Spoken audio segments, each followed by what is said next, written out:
Hello there, ladies and gentlemen. My name is Gary gzduel, and I'm here today to show you guys my September 2013 ban list Fish Swarm Fish OTK deck. Now, right away you'll see I'm using a lot of OCG cards like Silent Angler here, and also I'm using this new really OP XYZ, this Silent Horror Arc Knight thingy.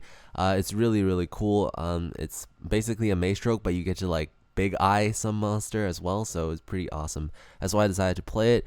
And this deck wouldn't run as smoothly if you didn't have Silent Angler, from what I can tell. But if you really are desperate to play this in the TCG to just try it out, of course you can always substitute out Silent Angler for a level 4 fish monster, generic fish monster. I don't know, Metabow Shark would work, but other than that, it's recommended that you play like this, and so you'll probably only be able to play this online. So right away, I'll have the monsters: 3 Deep Sea King, 3 Tidal, 3 Eels, what is this called? Royal Swamp Eels, 2 Deep Sweeper, 3 Tin Goldfish, and 3 Silent Angler, 3 this Phantom of Chaos, really good.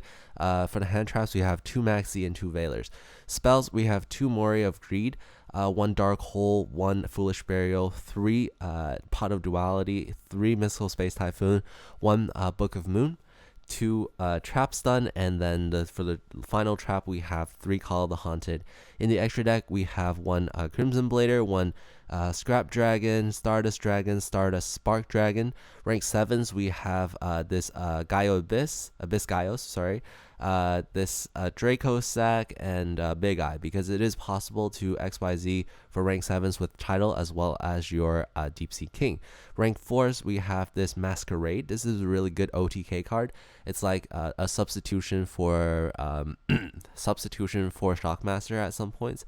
Also Black Ship of Corn. This thing is really cool. This Silent Horror Arc Knight, and Diamond Direwolf, of course, Maze Stroke, of course, Lavavo Train, very key in this deck. 1 Abyss Dweller, and also 1 Gaga Cowboy. So you'll see that I don't have a side deck because really I don't know what to side in for this deck. It seems to participate a lot in what the meta decks do, like banishing monsters from the grave, activating effects from the hand, and stuff like that. So I really can't think of anything to side deck that would hurt the mainstream meta decks and not hurt myself. So if you have any suggestions, feel free to come up with your own side deck. I want to, if you want to post it here, it'll be really helpful for everyone else who's trying to build this deck. But other than that, I want to give you guys some of the reasons why I chose some of the cards in the main deck. So right away in the main deck, you need 3 of these Deep Sea Kings because, this is your win condition. You need Tidal at 3 because you not only want to special summon Tidal sometimes and synchro maybe with your Veiler or whatever, you also want to be able to use Tidal's effect to discard this Deep Sea King from your deck or your hand to the graveyard. Also, Tidal is not bad as a cost for the effect of Deep Sea King either, so you can just discard this and just revive it. These 3 Swamp Eels is pretty much necessary because this is the only level 4 fish tuner. 2 Deep Sweepers because they're really cool. They're like Missile Space Typhoon, but then they're in the monster form. So sometimes you can use this to get rid of Necro Valley, or maybe a Kaiser Coliseum, or maybe a Vanity's Emptiness is really helpful. Plus, it's 1,600 attack, so you can still push through some monsters at some points.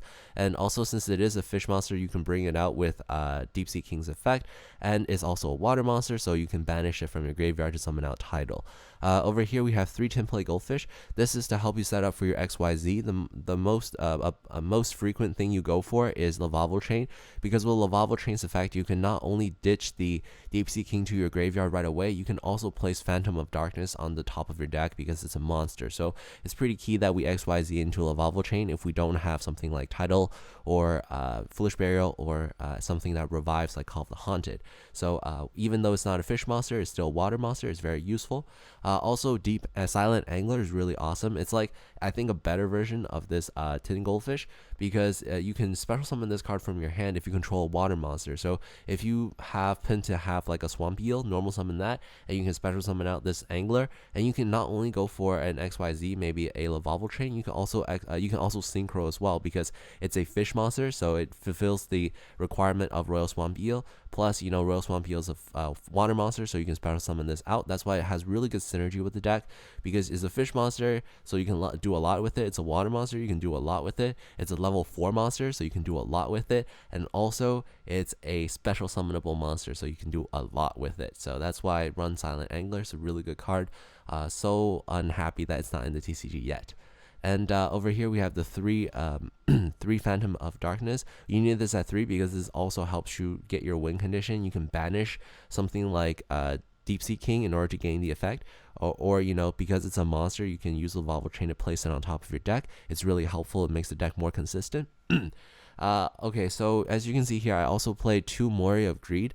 The reason why I play Moray of Greed instead of something better, I don't know, like Forbidden Lance or something, because Forbidden Lance really helps with your OTK plays, so you won't get bottomless and stuff, is because I want to add more consistency to the deck.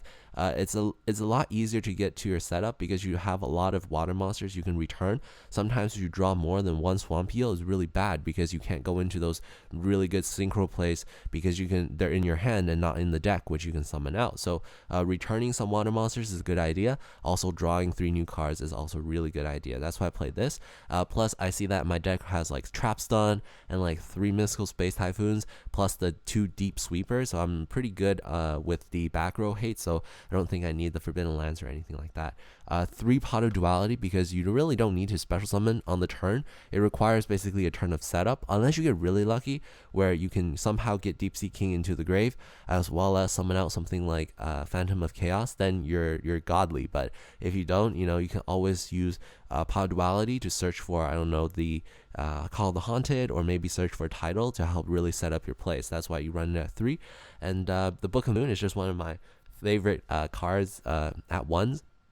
It's really versatile. If they try to Valor your Deep Sea King, you can kind of Book of Moon it to dodge it. So you can do a whole bunch of things, a whole bunch of shenanigans with this. So that's why I play it.